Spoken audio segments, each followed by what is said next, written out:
Here's a detailed and engaging story based on your prompt, written in a natural and creative style.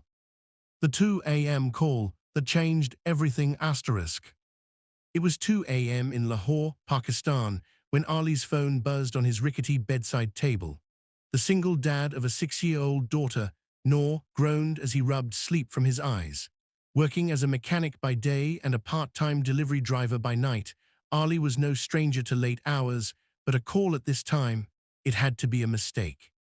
The screen flashed an unknown number. He hesitated, then answered, his voice thick with sleep. "Hello. Is this Ali, the mechanic?" a shaky female voice asked.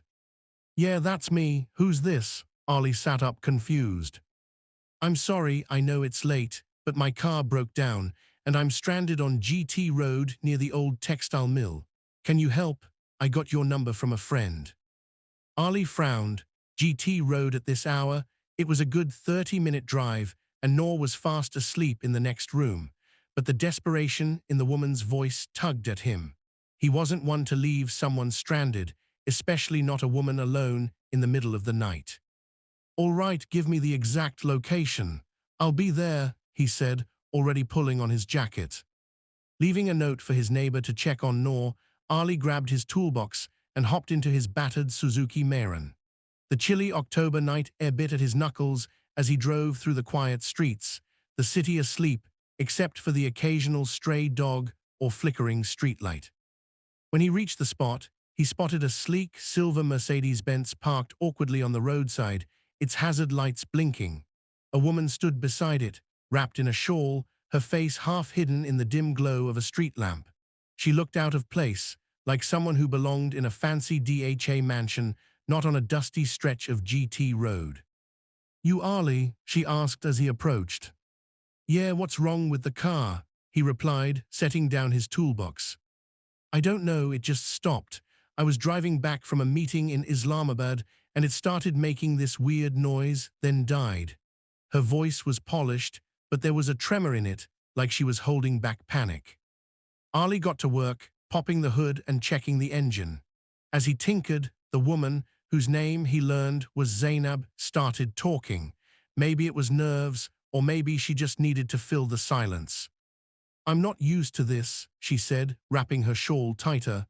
"I usually have drivers, but I wanted to clear my head tonight. Bad idea, I guess." Ali grunted, focused on the car. "Battery's fine, looks like a fuel pump issue. I can patch it up to get you home, but you'll need a proper fix tomorrow." "You're a lifesaver," she said, her voice softening. "I'm Zainab, by the way, Zainab Malik."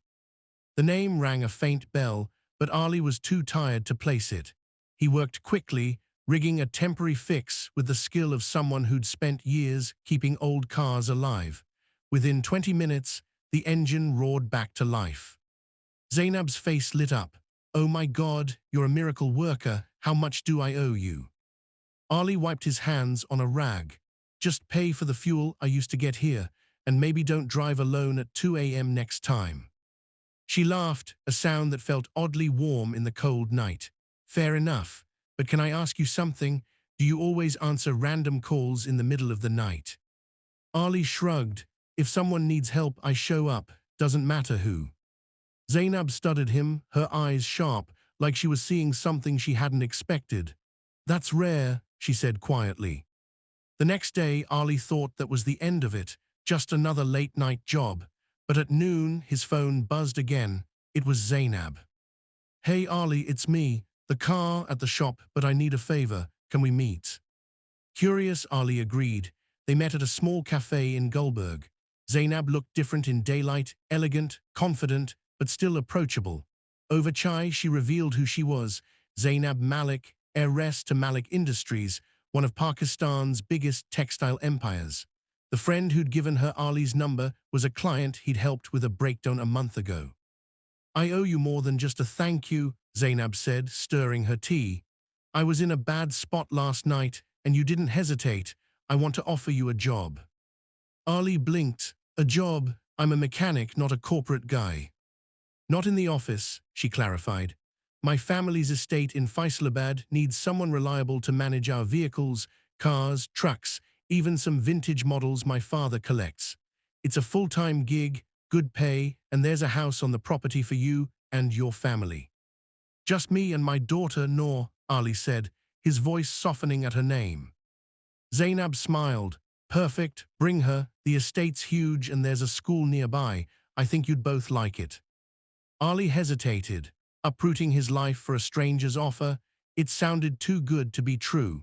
But something about Zainab's sincerity and the thought of a better future for Noor made him consider it.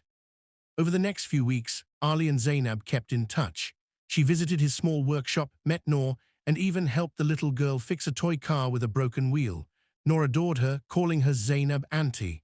Ali, meanwhile, started to see Zainab as more than just a wealthy heiress. She was sharp, kind, and surprisingly down-to-earth, despite her world of privilege. When Ali finally agreed to the job, he and Noor moved to the Malik estate in Faisalabad. The sprawling property was like something out of a dream: green lawns, a massive garage filled with gleaming cars, and a cozy house for him and Noor. Ali threw himself into the work, restoring vintage Jaguars and keeping the estate's fleet in top shape. But it wasn't just the job that kept him there. Zainab started spending more time at the estate, claiming she needed to check on the cars. They'd talk for hours about Noor's school, Zainab's stressful board meetings, or just life. She confessed that her high society world often felt empty, and Ali's grounded, honest perspective was a breath of fresh air. One evening, as they watched Noor play in the garden, Zainab turned to Ali. You know, that night on GT Road, I wasn't just stranded with a broken car. I was running from a life that felt like it was suffocating me. You showing up, it wasn't just about fixing the car. It was like you fixed something in me, too. Ali looked at her, surprised. I just did what anyone would. No, she said firmly, not anyone, you. She paused, then smiled. Stay, Ali, not just for the job, stay with me. Ali's heart skipped a beat. He thought of Noor, of the life they could build here, of the way Zainab made him feel like he was more than just a mechanic struggling to get by. For the first time in years, he felt hope. Forever's a long time, he said, a teasing glint in his eye, but I think we can start with dinner.